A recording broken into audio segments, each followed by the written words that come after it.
저는 2015년 2월부터 다가구 주택에서 전세로 거주하고 있습니다.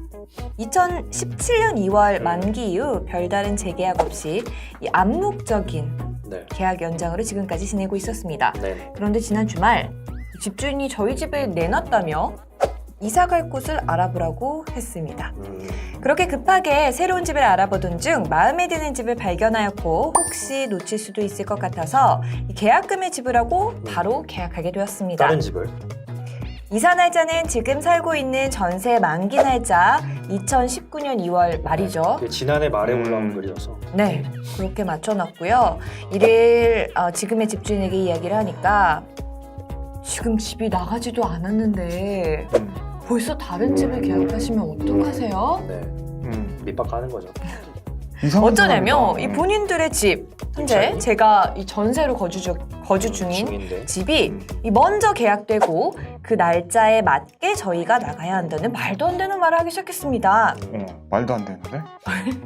분명 집이 나가기 전까지는 이 전세 보증금을 돌려줄 수가 없다는 거겠죠. 네. 그런데 제 입장에서는 너무나 억울한 일이잖아요.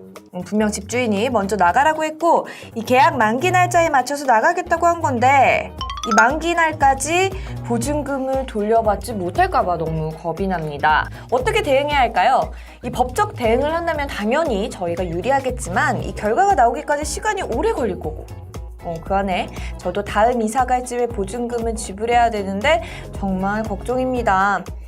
뭐 돈을 안 주겠다. 임대인이 나 집 나가야 되는데 계약 다 해놨는데 돈을 안 줄 때 그럴 때 어떻게 해야 되느냐. 그러니까 그때는 임차권, 그러니까 뭐 법이에요. 사실 또 법으로 가야 되는데 임차권 등기 명령이라는 게 있어요. 그러니까 임차인이 그러니까 이렇게 말을 하면 어려운데 그 집에서 나와야 되잖아요. 우선 자기가 나오면서도 내가 임차인으로서 세입자로서의 권리를 그 등기부등본에 올려놓는 거예요. 내가 아직 명의진이라는 사람이 그 집에선 나오지만 내가 그 집 임차인으로서 세입자로서 권한을 갖고 있다. 그래서 내가 권한을 갖고 있기 때문에 네가 돈을 줘야 된다. 명의진의 권리가 그 종이에 기록이 돼요. 네. 그러면은 이미 나왔지만 그 임대인은 이 명의진한테 돈을 줘야 됩니다. 이 임차권 등기 명령을 해놔야 자신의 권리를 거기 명확하게 써놔야 그런 거를 다 인정을 받을 수 있대요. 그걸 또 어려운 말로 하면 뭐 우선 변제권, 뭐 대항력. 그러니까 이 말도 쉽게 하면 대항력은 나가라고 할 때 뭐 내가 버틸 수 있는 권리. 그리고 우선 변제권은 우선 내가 돈을 받을 수 있는 그쵸. 권리. 그게 제일 중요하죠. 이 두 가지가 제일 중요한 거거든요. 지급 명령 신청이 있대요. 그러니까 자기네 근처 법원에 가갖고 이것도 말이 어려운데 돈 내놔라 이거야. 그러니까 이걸 법적으로 이제 판단을 내려주는 거죠. 이제 지급을 해라 돈을. 그래서 서류로 이제 법원에 등기를 보내면 이제 주인의 이의가 없으면 강제 집행이 가능해요. 강제 집행 그냥 그 이제 권리를 내가 갖는 거야. 그래서 그 임대인이 갖고 있던 아파트든 주택을 그 경매에 넘겨서 내가 그 돈을 받을 수 있는 거예요. 경매로 팔아갖고. 그리고 보증보험이 있대요. 알아요? 알죠. 한 100만 원 정도 될걸요? 보험을 드는 게 좋은 건가요? 그럼 무조건 돈은 받을 수 있죠. 무조건 돈을 받을 수 있는데 문제는 비싸요. 그게 보험료가 100만 비싸요. 원이면 비싼 나만 비싼 거 봐. 그래서 아무튼 그렇게 이제 서울보증보험, 뭐 주택도시보증공사 이런 쪽에 연락을 하면은 그런 상한에 대해서 들으실 수 있고. 근데 그러고 보니 저도 들었던 것 같아요. 근데 아니. 근데 이게 과거에는 집주인이 동의를 해줬어야 맞아요. 됐어요. 근데 오. 요즘에는 그 동의가 필요 바뀌었죠. 없어요. 동의가 필요 없어서. 맞아요. 그러니까 본인이 정말 찝찝하면 그걸 들여놓으면 좋죠. 들여놓으면 좋은데. 근데 그 가격이 100만 원 정도면 만만치 않은 돈이잖아요. 100만 원이면 임플란트 한 번을 합니다.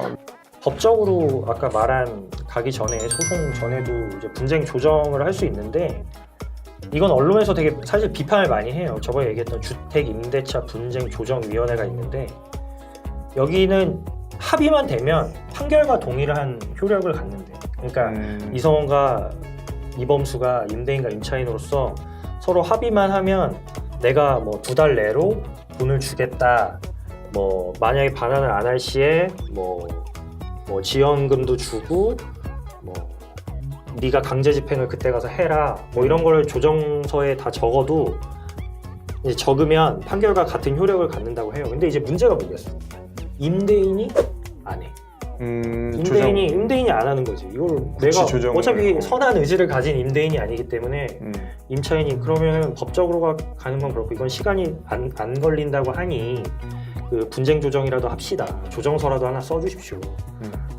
그래도 이제 임대인 입장에서 아니 쉬운데 내가 그럼 강제 집행 당해야 되는데 막 이런 측면이기 때문에 임차인은 되게 하고 싶어도 이제 임대인 입장에서 거부를 해서 이 분쟁 조정은 좀 쉽지는 않다고 해요. 근데 이제 판결하고 같은 효력을 가지니까 임차인 입장에서는 한번 요구를 해볼 수 있는